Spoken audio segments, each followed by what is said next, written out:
Assalamualaikum warahmatullahi wabarakatuh. Waalaikumsalam. Teman-teman, kita kedatangan tamu wanita perkasa hari ini. Namanya Litani Bewatimena. Selamat datang Teh Ita. Teh Ita ini panggilannya Itong.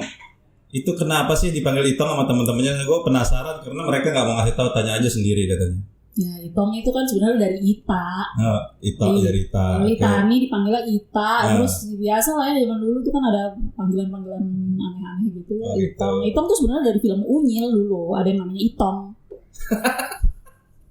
Gak ada urusannya sama Unyil tiba-tiba. Benar. Oh, waktu itu masih ada Unyil. Masih ada Unyil. Oh iya. Nah, tapi itu akhirnya menjadi penanda. Kalau ada yang manggil gue Tong, itu pasti orang lama. Berarti lu langsung ada Tong, lu langsung alert gitu ya. Ini pasti orang lama gitu. Kalau ada yang nyapa gue dari jauh misalnya gitu, Litani gitu. Ini orang baru nih. Itu orang-orang dunia kerja biasanya. Biasa, tapi gitu. kalau Tong itu pasti dari SMA dan kuliah. Berarti nama Itong sekarang udah lebih terkenal. Jadi nanti kalau di luar sana karena gak ada podcast ini yang manggil Itong, belum tentu orang lama, mungkin aja dari sini. Iya, bisa aja ada kelas ya. Kak Itong, Kak Itong. Dulu waktu SMA kelasnya kelas apa, Pak? Gue panggilnya Ita aja ya. Iya, benar. Waktu di SMA itu kelas sosial. Sos. Kalau sos emang nyambung sih sama Markom. Ya, itu sebenarnya juga kenapa masuk SOS karena untuk beberapa nilai waktu kelas 1 itu nggak bisa masuk A1 dan A2. Ah, masa lu udah sampai Markom gini gak bisa masuk A1 A2? Ya, nggak ada hubungannya Markom sama Nah, itu nanti pertanyaan betul. berikutnya ya. Tapi nggak ada yang kebetulan ya kan ya. Kita selalu taunya kita tuh nggak ada yang kebetulan. Iya dong, pasti. Artinya ketika nggak bisa masuk A1 A2, masuklah ke A3. A3 itu kan orang sosial ya. Tapi bukan karena lo masuk A3, gue terpaksa masuk A3 kan. Tapi mungkin pada saat itu tapi pada akhirnya emang jalani dulu kan. Pada awalnya gue pikir ya udahlah ya, mau masuk kemana lagi, kagak ada lagi A4 kan, mau nggak mau A3 aja. A3 ada kertas. Tapi ternyata itu trigger mencet gue itu sebagai orang yang sekarang. Menurut gue gitu sih. Berapa lama lo berkecimpung di dunia Markom? Dunia Markom sih sebenarnya waktu gue kerja di BCA. Tapi sebelumnya itu gue pernah kerja tuh di GE Money Indonesia. Itu gue pernah megang sales, pernah di marketing, pernah juga di marketing communication.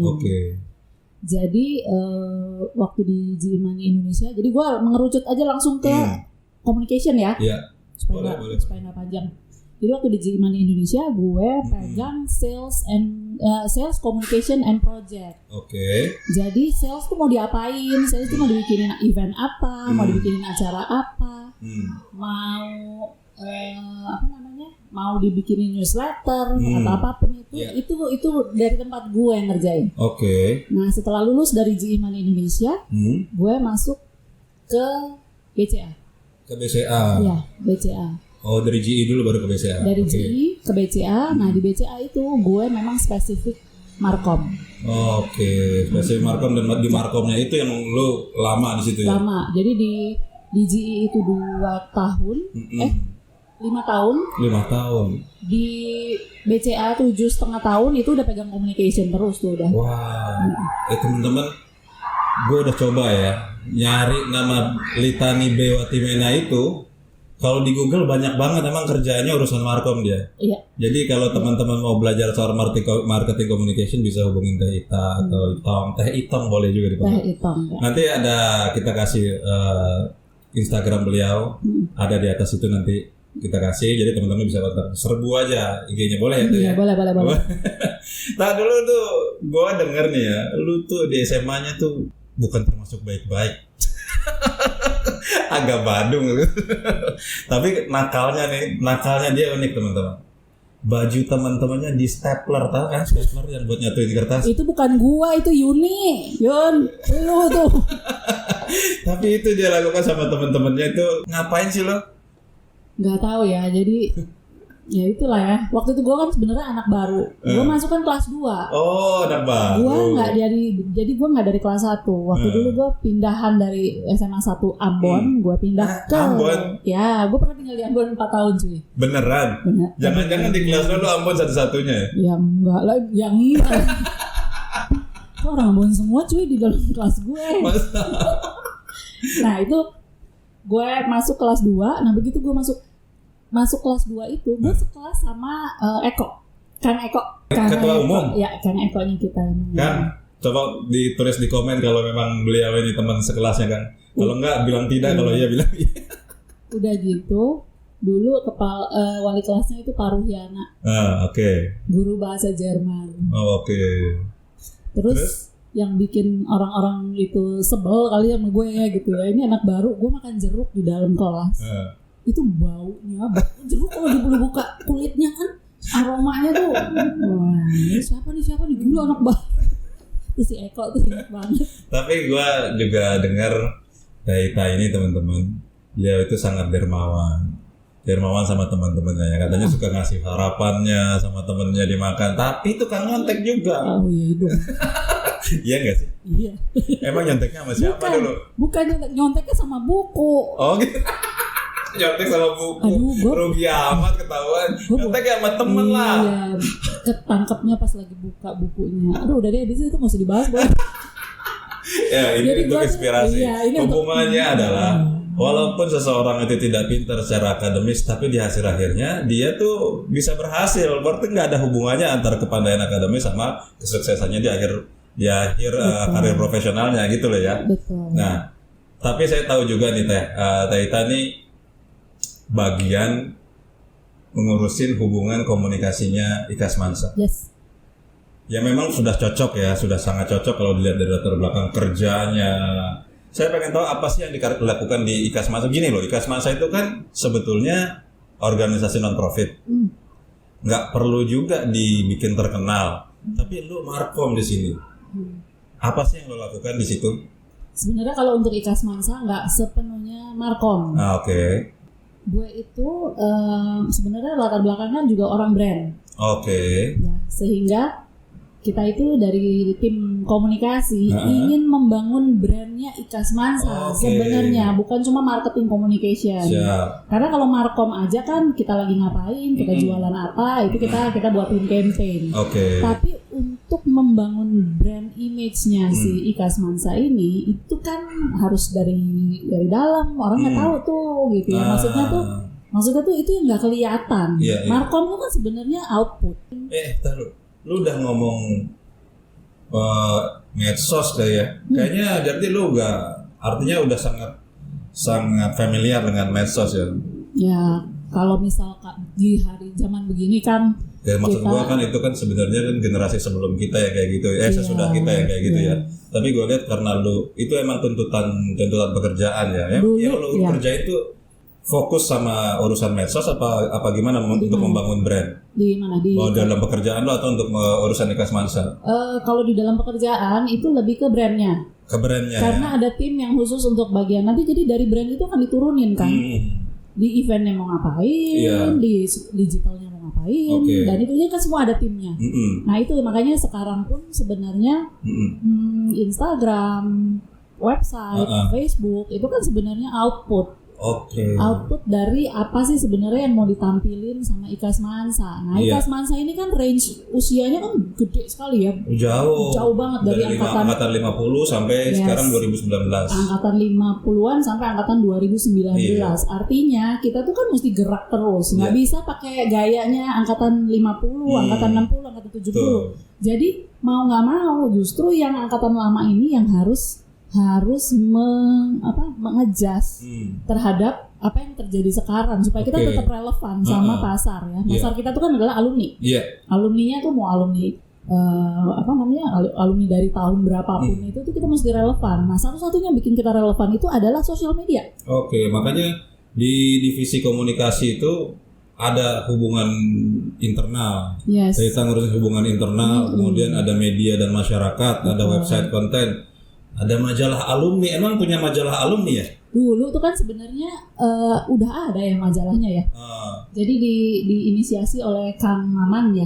Jadi ada majalah Kenari sebenarnya. Majalah Kenari, itu punyanya IKAS Mansa ya? Nah itu sebenarnya punyanya IKAS Mansa juga hanya di beberapa angkatan aja kan sebenarnya yang terekspos sama majalah itu. Yang angkatan kesini-sini kan sebenarnya udah enggak. Nah kita mau hidupin lagi sebenarnya kan majalah itu supaya apa? Supaya kita tetap tahu apa nih cerita cerita dari setiap angkatan itu kan pasti punya cerita kan. Nah, tapi kalau dengan keadaan sekarang kita nggak bisa pakai lagi yang printed. Ya siapa sih? Lu sekarang masih baca nggak sih koran kertas gitu? Udah enggak kan? Kita semua udah pakai gadget, udah pakai. Nah itu artinya kedepannya ini kita kepingin ini cita-cita. Kedepannya itu majalah Kenari itu kita bikin juga dalam versi digital. Jadi sekarang juga mensuplai untuk masalah konten-kontennya di website juga Taita yang timnya. Itu nanti yang akan kita pikirin bagaimana mekanismenya lah ya. Karena sekarang yang baru kita lakukan itu adalah kan buka-bukain ini dulu ya, platform-platform tuh kayak website udah ada, berarti kan kontennya website kita harus pikirin.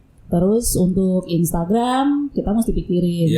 Facebook juga kan sebenarnya sudah ada. Nah itu kan untuk menjaga konsistensi berita, kontennya itu kan harus ada yang jaga tuh, orang-orang communication tuh kan menjagain. Supaya kalau muncul di Instagram, muncul juga di website, muncul juga, jadi kan konsisten.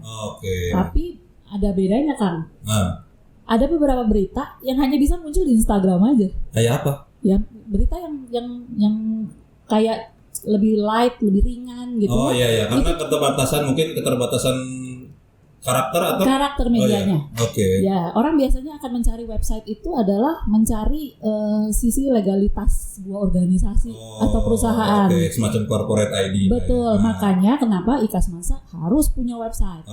Itu untuk yang itu yang harus di-highlight tuh. Kenapa IKAS Masa tetap harus punya website? Harus punya website. Untuk menampilkan wajah IKAS Masa terhadap publik ya. Betul. Jadi secara legal itu kita tercover di dalam website. Tapi kalau untuk nanti kedepannya mau ada apps, mau ada apa, itu apps itu tidak bisa menggantikan website. Betul. Apps itu adalah pendukung. Tadi dulu kan. Apps tidak bisa menggantikan website. Coba dikasih tahu sama teman-teman. Karena yang saya tahu orang-orang sekarang banyak bilang gini, ngapain sih pakai website? Udah ada apps, siapa lagi yang lihat website? Betul. Nah, itu gimana cara ngejelasinnya? Ngejelasinnya adalah kalau apps itu lu mesti download nggak sih? Harus lah. Nah, kalau website, lu tinggal masuk ke browser, lu cari aja IKAS Mansa muncul.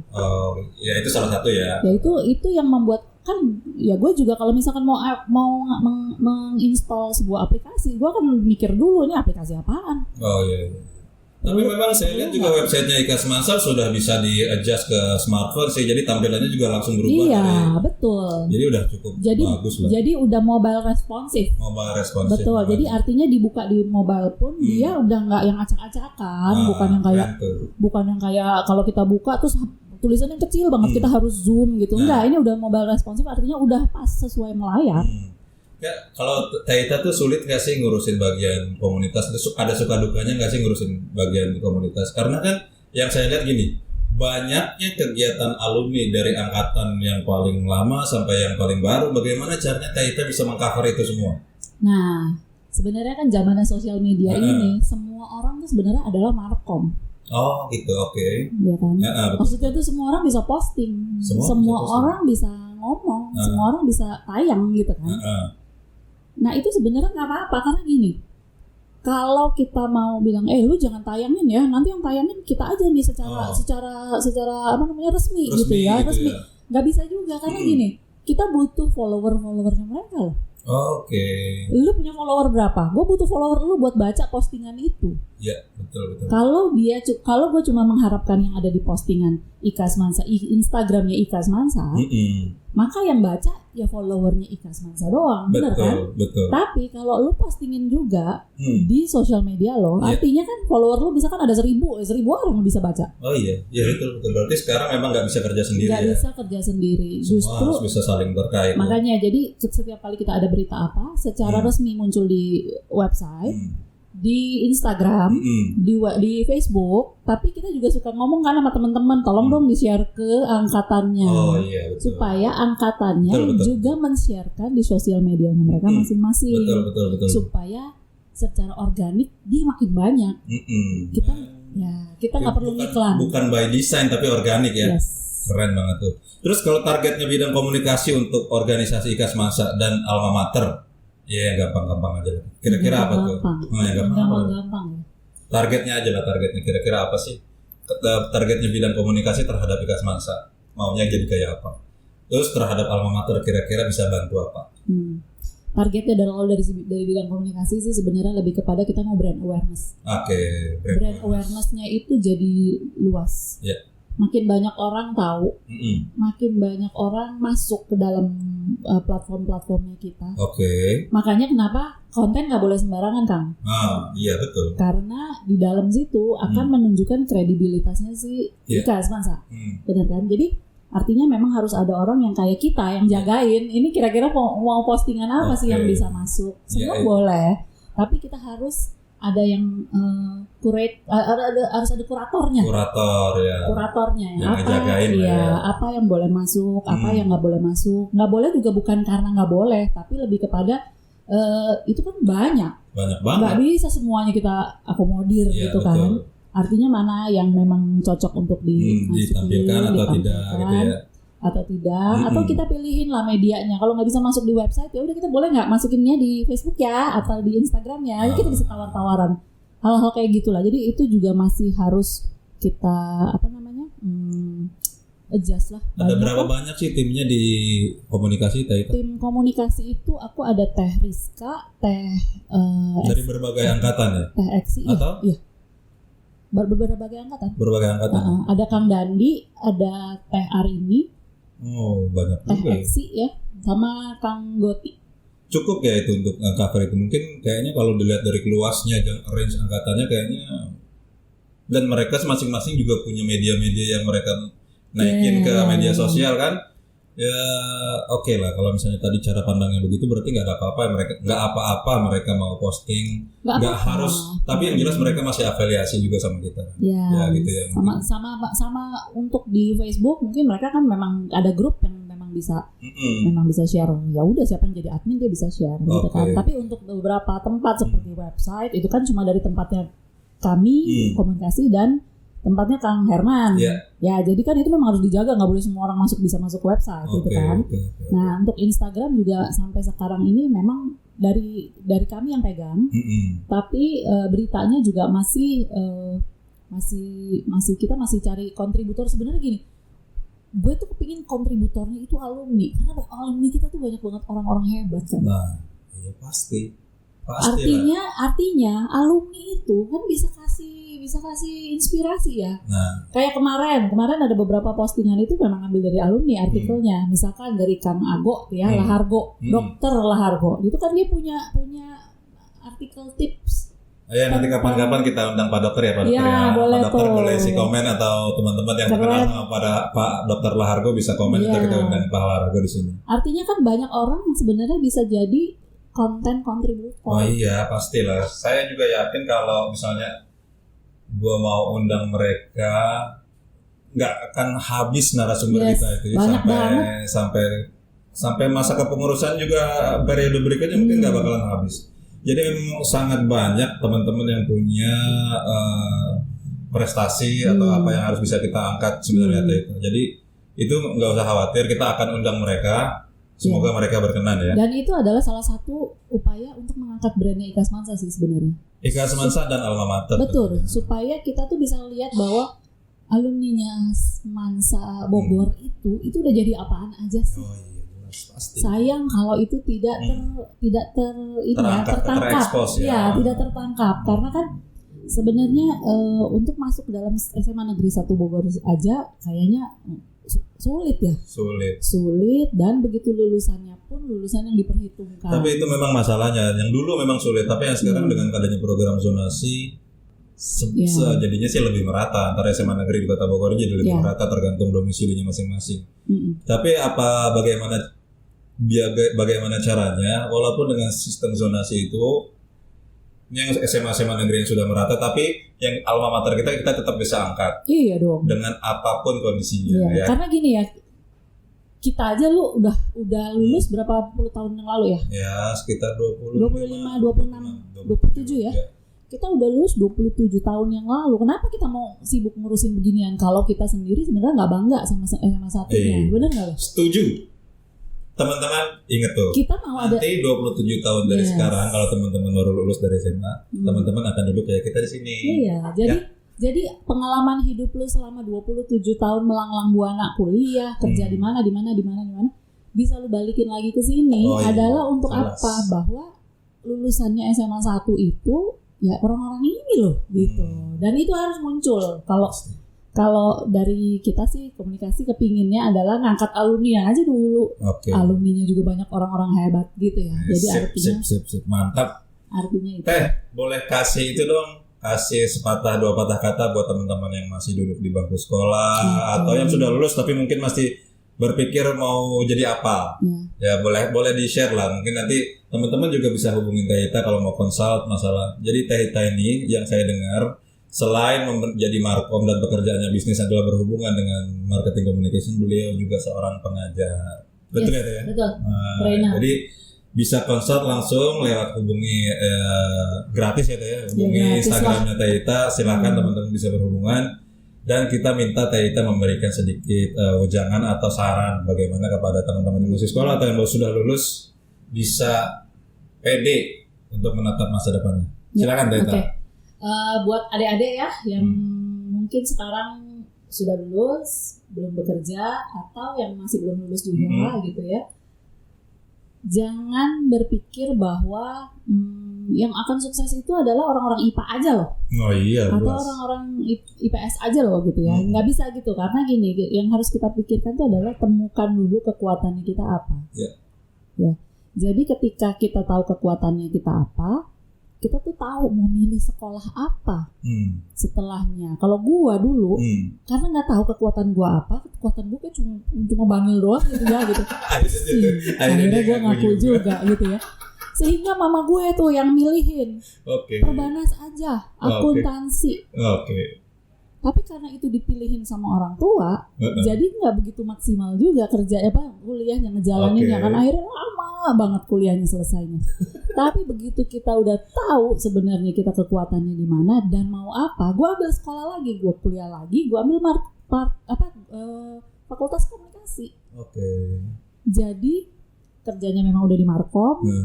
Ambil lagi ilmunya untuk menjadi supaya latar belakang teori komunikasinya juga nggak awang-awang banget gitu ya. Jadi itu justru bikin apa ya? Ketika kita tahu kita mau kemana, kuliah itu tuh jadi nggak berat gitu.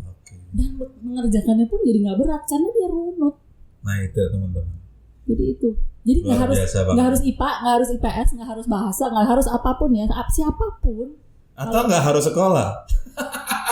Iya, jangan juga. Mungkin kalau ada biaya buat sekolah, sebaiknya sekolah. Tapi sekarang kalaupun nggak punya biaya buat sekolah, kan mungkin ada juga yang nggak bisa kuliah ya kan. Ya artinya, sekolah sih tetap harus selama kita masih bisa sekolah. Ya. Nah artinya kan kalau sampai nggak bisa sekolah pun, mungkin sambil masa nunggu untuk dana bisa kuliah. Iya tetap kita bisa belajar kan. Belajar sekarang banyak lagi webinar yang banyak banget. Ini dan bekerja di marketing communication itu akhirnya kita melihat bahwa anak-anak yang makin kesini mereka justru nggak mau kerja di kantor lagi. Mereka pengen punya warung sendiri. Nah itu kan jadi kan zaman berganti. Artinya yang dulu kita sukses dengan cara itu, yang belum tentu sukses juga dengan cara itu sekarang. Betul. Gitu. Jadi itu ya teman-teman ya, banyak banget tuh masukan dari Teh Ita tuh. Terima kasih banyak nih Teh Ita nih, kita harus akhiri interviewnya nih. Ini jarang-jarang loh saya teman-teman bisa ketemu wanita semansa, alumni yang punya prestasi di luar sana. Cari kalau nggak percaya namanya di Google, banyak banget sampai saya nggak bisa. Udahlah lewatin aja deh. Itu biasanya ada di muncul setelah kerja di CMB Niaga Finance. Karena udah jadi sempat jadi corporate secretary kan. Artinya dia mulai nama gue mulai muncul di media, makanya udah bisa dicari di Google. Kalau dulu mah nggak bisa, dulu mah sape itong sape. Remahan rempey. Saya cuma bayang-bayang doang.